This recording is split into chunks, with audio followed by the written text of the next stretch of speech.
Welcome to our ஆன்மீக களஞ்சியம் channel. இன்னைக்கு நம்ம பார்க்க போகிறது தெய்வத்தின் குரல் 7ஆம் பாகம் 8ஆம் அத்தியாயம் சிவபாத சேகரன். அதில் பலவித கூத்துகள்.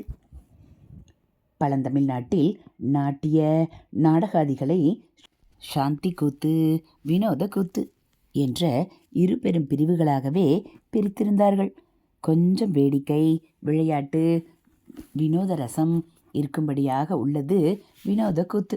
பொம்மலாட்டம், கலைக்கூத்து இவையும் குடத்தை தலையில் பேலன்ஸ் பண்ணிக்கொண்டே ஆடுகிற குடக்கூத்தும் இந்த வகையைச் சேர்ந்ததே. இதைவிட சீரியஸானது சாந்தி கூத்து. அதிலே 4 சப்டிவிஷன்கள். முதலாவது சொக்கம். சுத்த நிருத்தம் என்பதும் இதுதான். பாட்டுக்கு அபிநயமாக இல்லாமல் தில்லானா, ஜதீஸ்வரம் போல பலவித அடவுகளை பிடித்து மனசை உயர்த்துகிற விதத்தில் கலா சௌந்தரியத்தோடு கௌரவமாக உடம்பு, கை, கால்களை வளைத்து காட்டுவதுதான் சொக்கம். இது பரத சாஸ்திரத்தில் உள்ள 108 கரணங்களை ஆதாரமாக கொண்டது. பிரகதீஸ்வரத்தில் கர்ப்ப கிரகத்தை சுற்றி வரும்போது விமானத்தின் 2ஆம் தளத்தில் சாக்ஷாத் பரமேஸ்வரனை இந்த 108 கரணங்களை ஆடி காட்டுவதாக சிற்பங்கள் அமைத்திருப்பதை பார்க்கலாம். 2வது மெய்க்கூத்து. இது அகத்துறை, அகமார்க்கம் எனப்பட்ட ஸ்ருங்கார ரசத்தை ஒரு தூக்கி ஜீவாத்ம பரமாத்ம ஐக்கியமான நாயக நாயிகா பாவத்தில் ஆடுவது. தேவாரம், திருவாசகம், திருக்கோவையார், திவ்ய பிரபந்தம் எல்லாவற்றிலுமே இப்படிப்பட்ட அக மார்க்க பாடல்கள் இருக்கின்றன. 3வது அபிநயம். அபிநயம் என்றால் இங்கே வினயம் இல்லாதது என்று அர்த்தமில்லை. அபிநயம் என்பதே தமிழ்மொழி பண்புப்படி அபிநயமாயிருக்கிறது. ஸ்ருங்காரம் மட்டுமின்றி நவரசங்களையும் காட்டும் தனி பாட்டுகளுக்கு அபிநயம் செய்து காட்டுவது இதன் கீழ் வரும். 4வது தான் நாடகம்.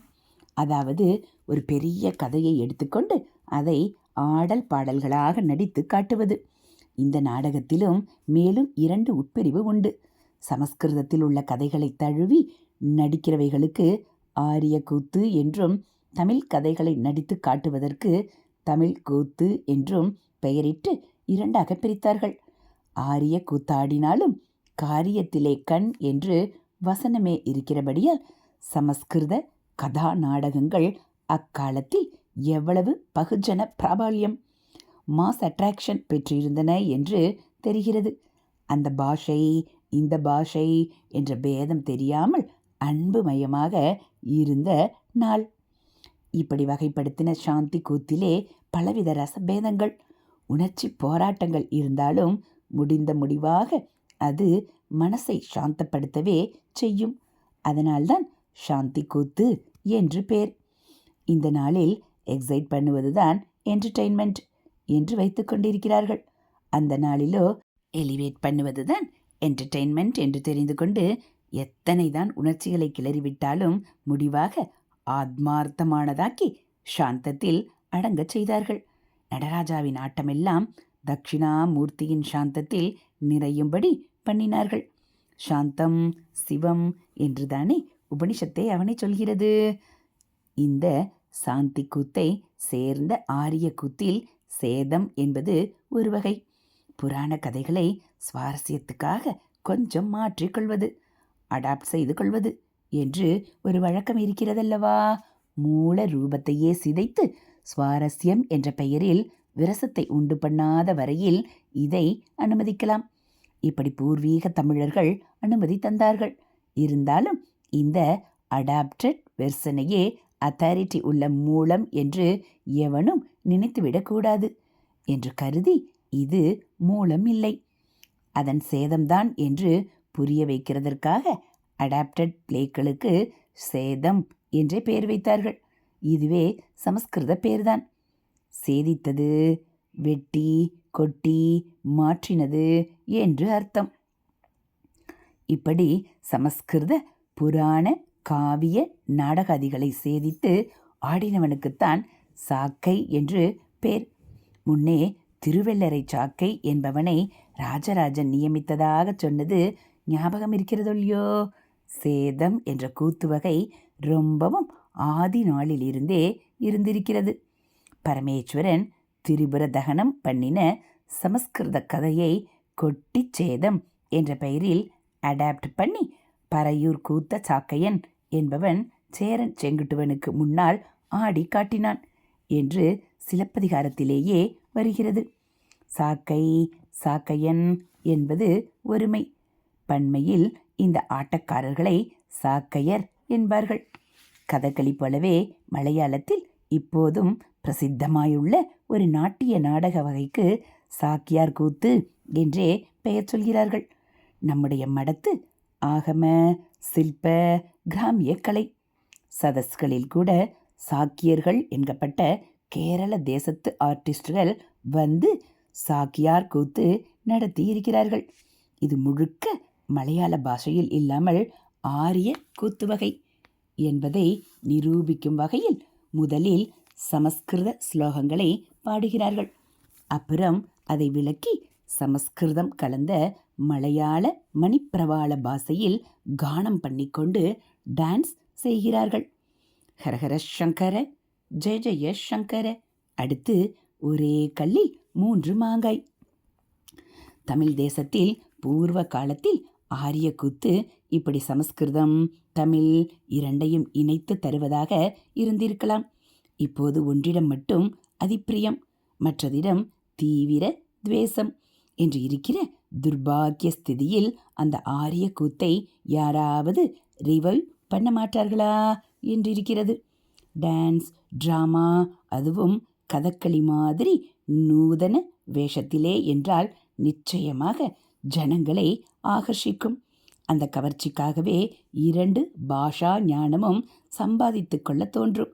இதிலிருந்து தன்னால் பேதமும் துவேஷமும் போய்விடும். டிராமாவின் கதையும் கண்ணா பின்னா சோசியல் தீம்களாக இல்லாமல் தெய்வபரமாக இருப்பதால் ஆத்மாவை உசத்தி கொள்ளவும் உபாயமாயிருக்கும். நல்ல கலை அழகோடு பொழுதுபோக்குக்கு பொழுதுபோக்கு, தெய்வபரமான சிந்தனை, பாஷை பிணக்கு போவது, இப்படி ஒரே கல்லில் 2 இல்லை 3 மாங்காய். ராஜராஜன் பெரிய கோவிலில் தினமும் ஆரிய கூத்து தமிழ் கூத்து இரண்டும் நடக்கும்படி ஏற்பாடு செய்திருந்தான். இப்போது அவனுக்கு விழா எடுக்கிறவர்கள் இதற்கு புத்துயிர் தர ஏதாவது பண்ணினால் இந்த தெய்வ தமிழ்நாட்டை பீடித்து களங்கப்படுத்தி வருகிற பேதம் போவதற்கு ஒரு வழி கோலியதாக இருக்கும். ஹரஹர சங்கர ஜெய ஜெய சங்கர. அடுத்து கலை மூலம் கடவுள். தேவார வேத ஓதுவிப்பு. ஆரியம் தமிழ் பாடுவது, ஆரிய கூத்து தமிழ் கூத்து ஆடுவது.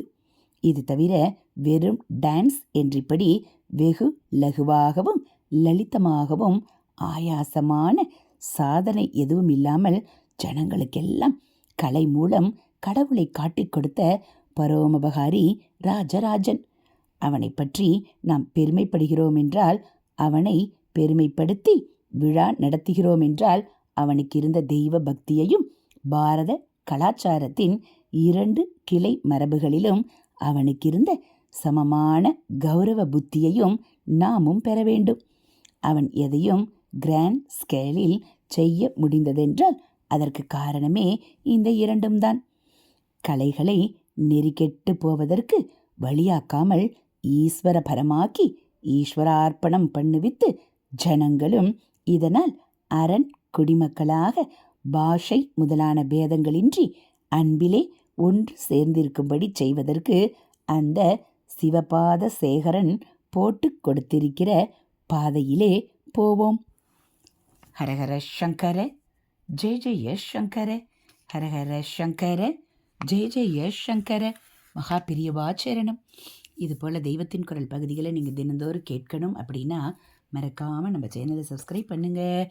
கூடவே பெல்லைக்கானை கிளிக் பண்ணி ஆளுங்கிற பட்டனையும் அழுத்திடுங்க. நம்ம சேனலில் வரக்கூடிய தெய்வத்தின் குரல் பகுதிகள், மகாபிரிவ மகிமை, மகாபிரிவ அருள்வாக்கு, ஆன்மீக கதைகள் எல்லாம் உங்களுக்கு பிடிச்சிருந்தா ஒரு லைக்கும் கமெண்ட்டும் கொடுத்து உங்களுக்கு தெரிஞ்சவங்களுக்கும் ஷேர் பண்ணுங்கள். ஹரஹர சங்கர ஜெய ஜெய சங்கர. ஹரஹர சங்கர ஜெய ஜெய சங்கர. மகா பெரியவா சரணம்.